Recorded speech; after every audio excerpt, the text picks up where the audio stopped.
I was like, he looks like a Care Bear that went through some stuff. Did he look like a Care Bear? Oh, Cabbage Patch Kid, a Garbage Pail Kid. The Garbage Pail Kid version. We are live. Hey, here we are live from Georgia Pop and HorrorCon with another amazing guest. I mean, I don't know how Billy and Brian did it, but they pulled some seriously kick talent. I had to leave it PG, folks. I apologize. There's still some children floating around, especially in the little bastard region. Little bastard children floating around. We are joined by... I'm sorry, I didn't mean that. That was a joke. I work for Adult Swim, not Kiddie Swim. Just keep that in mind. Right. So this will be PG-13. Yes. So we are joined by the amazing Carey Means, a.k.a. Frylock. I didn't know I was doing a panel until 15 minutes ago. I see this man all weekend long. Surprise. I was like, hey, I'm off the hook. They want to ask me to do a panel. But here we are. Welcome to the Frylock panel. Crisp and lightly salted for your pleasure. We got the original Mike Myers and he's not here right now. He's over there, right next to me. That's right. Oh, he was a good-looking young man when they did that movie. I don't know what happened. Wow. Well, that mask was too long, I guess. You tell him I said it. I said it. That's Tony. That's my buddy Tony. Hey, forget about it, huh? I'm going up to Philadelphia way. After I do the show in Baltimore with you guys, I got another one called 2D Con. It's a video game builders. They expect me to sit on the panel and play the Aqua Teen Zombie Ninja Pro-Am game that was on PS3, PS2. I suck at that game. So what I'm gonna do? What I'm gonna do is have a ringer come in and sit. I'm gonna act like I'm playing, and some young kid is a video game whiz. I hope I'm gonna find them in the crowd somewhere and I'll make him play for me. See, I'm gonna have a proxy. You know what a proxy is? Well, I do. Have you ever had to have a proxy? Well, no, nobody wants to be my proxy. You don't get a proxy when you get in trouble with the law. You have to show up in court. You know, I would like to send my proxy in to do the time when I'm trying to drink and drive and charge. See how that work out for you. Will you be my proxy? No, I won't do it. That'll cost you. So this is 1/3 of Aqua Teen, the mighty Aqua Teen Hunger Force. We are back, baby. We are back. If you have not seen it, and you have Max, formerly known as HBO Max, at home, you can catch at least 99% of the Aqua Teen show on there. The movie Plantasm is out. It's streaming on Max now. Check it out. I'm very proud of it. It's very heavily Frylock driven, this movie. Put a lot of blood, sweat, French fry tears into making it. So please enjoy it. And when the movie nights tell you to text, do exactly what they say on the screen. When they say text at this number or whatever it is, do the text on your phone. You'll be surprised. Your phone will be taken over by movie nights for a short period of time. It's hilarious stuff. And then you bet. We got a new season coming out, the Clandestine 5. That'll be streaming on Max and Adult Swim as well. So we're back, baby. Awesome. That's awesome. We are back. That's right. That's right. Right. So, what got you into voice acting? What got me into it? Theater. Theater? I started off doing theater. That's what I tell people. If they want to get into business, start off by doing some theater. Even if it's a local community theater production. That's the way to get your teeth sharpened. Right? Because with theater, the big difference between theater and doing live action and doing television and stuff like that is when you're doing TV, they can say cut. We said we'll do it again. When you're doing a live theatrical performance, there's no cut. No. You know what I'm saying? So say for example, we're up here doing a play and you decide to jump 3 pages up in dialogue. It's you and my job to pull him back, right, to get him back on the right page gently, with a gentle nudge, try to you're saying the wrong lines, right? When you back up Out and of order. That's kind Chris of like has some great lines that he skipped them all over, you know. right. That's kind of like our live show. You know, we got Leo to pull us back when we jump ahead too far. And that's what's up. You know what I'm saying? And that's why I loved doing theater when I was doing it in the 90s in Atlanta. It was great.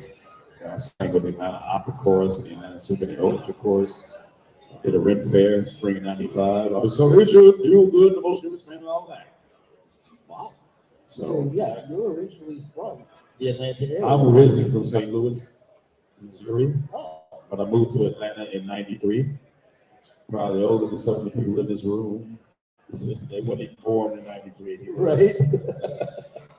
But the '90s was a fun time. Did a lot of theater, like I said. Sang with the Atlanta Opera and things of that nature in the bass section. So it was fun, man. It really got me ready for doing the gig of being a voiceover actor, a voice talent, voice actor.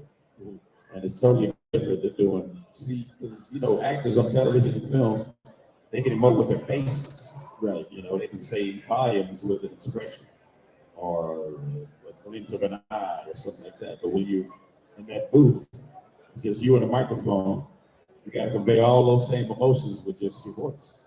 So that's what makes it totally different than doing television or film. I'm not saying it's harder, but it's pretty damn hard to convey those emotions, at least the way you want it conveyed. So it ain't easy, but it's fun and rewarding to get into something you want to do. Now you're looking to do some more theater, or are you done with theater? I'm pretty much done with theater unless I get an amazing role paying lots of money. That's the only way I'll do some more theater, man. That was one of the downsides of doing theater. Didn't pay very well. And Like great exposure, and but it gets you ready for other things. It gets you ready for almost anything. I mean, being in front of a live audience just can't beat that feeling. You know, you've been in front of a live audience, you perform, and you get that instant gratification. Right. If someone can feel what you're feeling, and you make someone laugh or cry, or get angry, or feel something. oh, that's like marriage. Like marriage? Like marriage. I get my wife angry all the time. Oh, okay. Well, that was an interesting segue because I said feel something. And you said it's like marriage or a loveless marriage where you don't feel anything after a while because you're numb.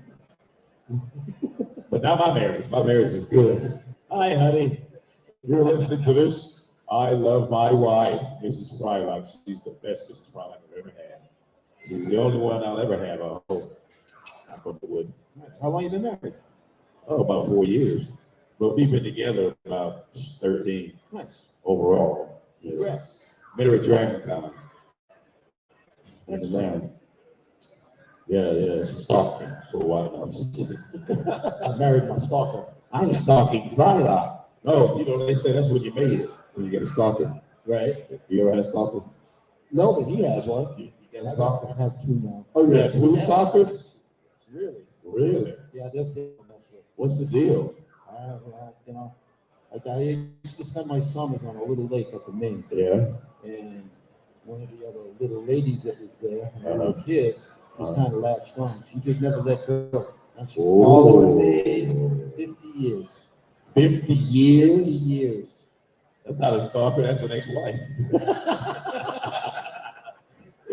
She's not a stalker, she's my ex-wife. No, she 50 years. How do you...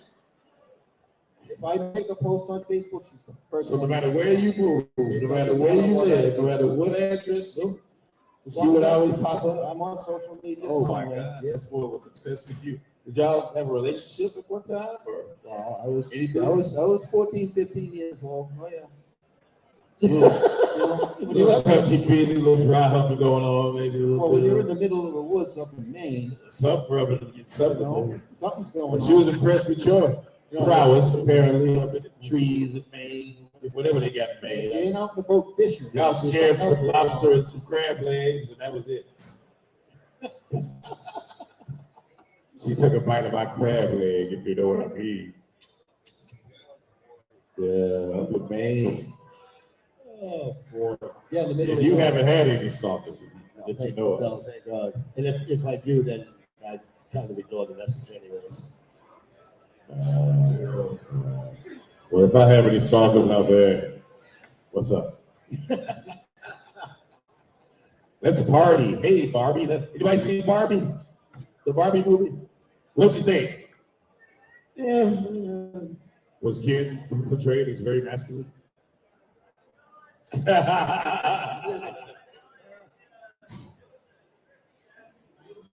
I heard it's very feminist driven. Barbie's in power. Is that what it is?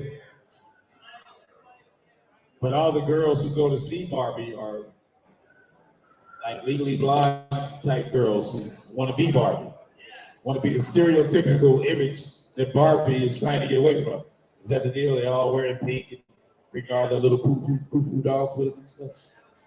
The dogs that fit in the purse. Poo-poo. You know, those little Shih Tzus. Pocket pups. Pocket pups. Yeah.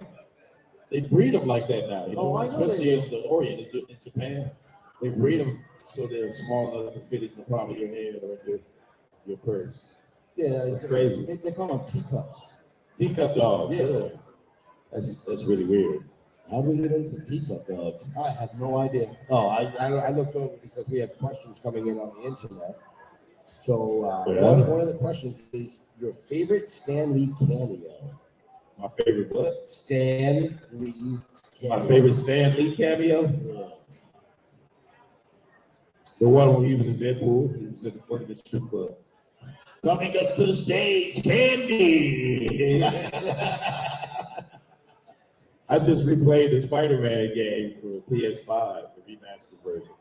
And I didn't get too far when I first had the game. I didn't even finish it. But he has a cameo in that. Right? Stan Lee has a cameo in Spider-Man. But you know, Spider-Man has always been my favorite Marvel character because Peter Parker's life and my personal life are a lot alike. Always Parker Luck. Parker Luck is kind of like the Means luck. And I won't go into any details, but Peter Parker got a lot of common. Let me put it together.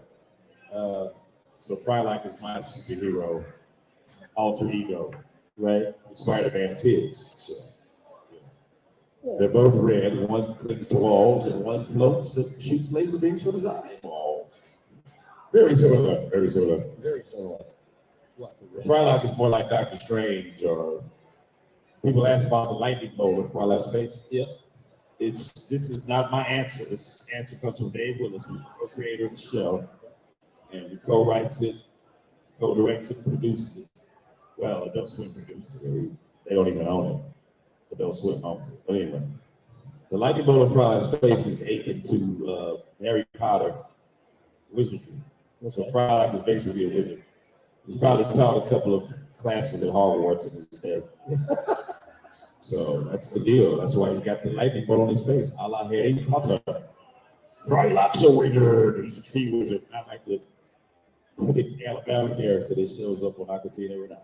I'm a tree wizard. I saw that guy. In real life. He had the same shirt on with stains all over it and everything. The same crazy Samuel L. Jackson look at his face.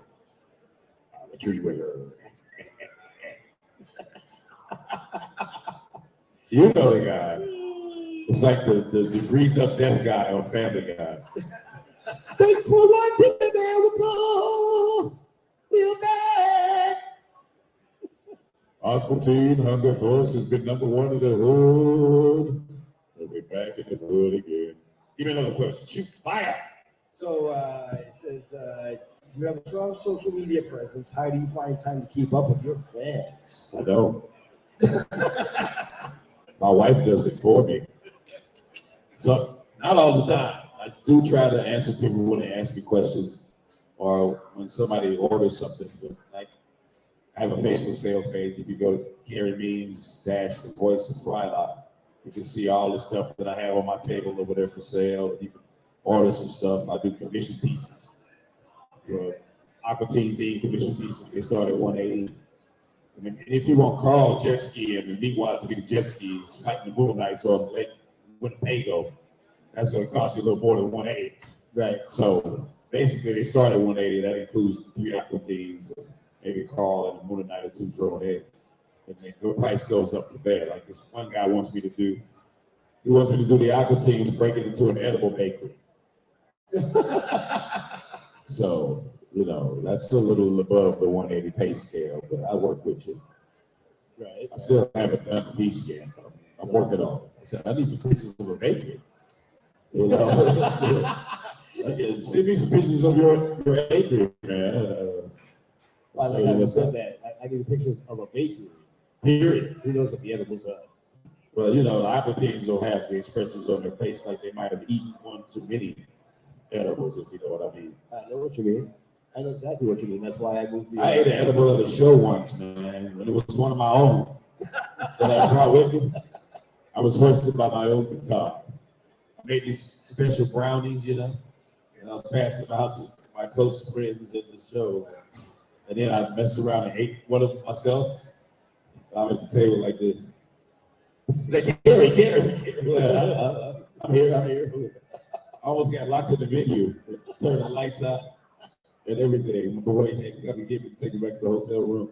And the security guy was like, we did our final sleep. There's nobody in there. I said, no, Frylock is in there. He's standing at his table. He's right there. Like this, take me to my room. I couldn't even hang out with the boys that night or nothing. Couldn't go hang out at the party. Take me to my room and bring me a sandwich. I couldn't. Well, that's why we put you on. Edibles will put you out, man. Oh, yeah. I don't mess with, not during show hours. After show hours, on the other hand, I'll let you board. But not during show hours, no edibles for me. Not after that incident. Then I gave this one fan a cookie. Special cookie one time. I thought he could handle it. Man, I couldn't get rid of that dude till 2:30 in the morning. He said he was so baked from the one cookie that I gave him. All those hours, he just couldn't drive home. He couldn't find his car.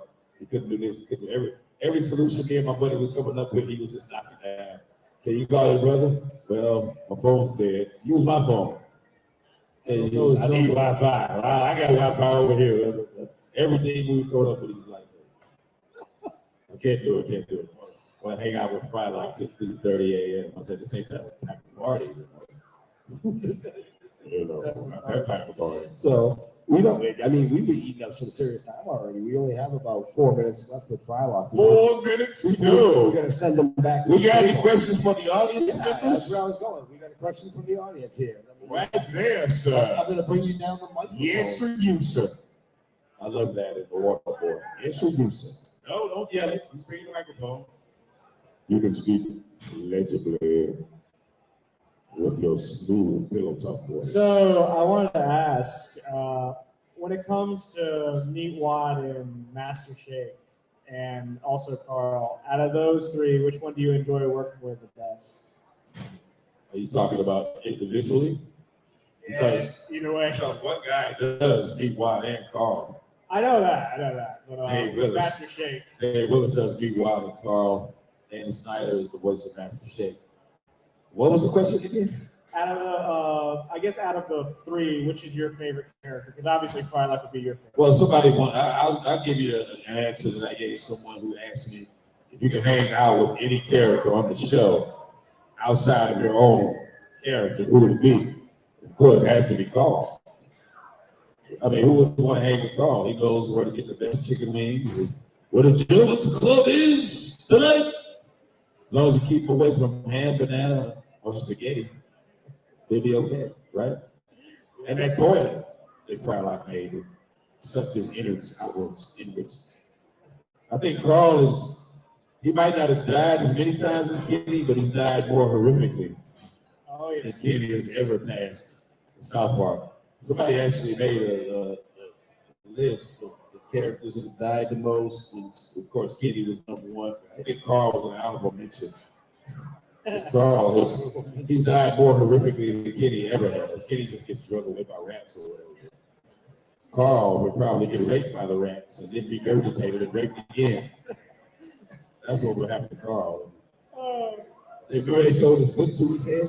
Yeah, one episode where Shake Jake shoots his foot off and he gets his soul to his head. My name's Simone, cover this. So they did this, and I got these big horse pills.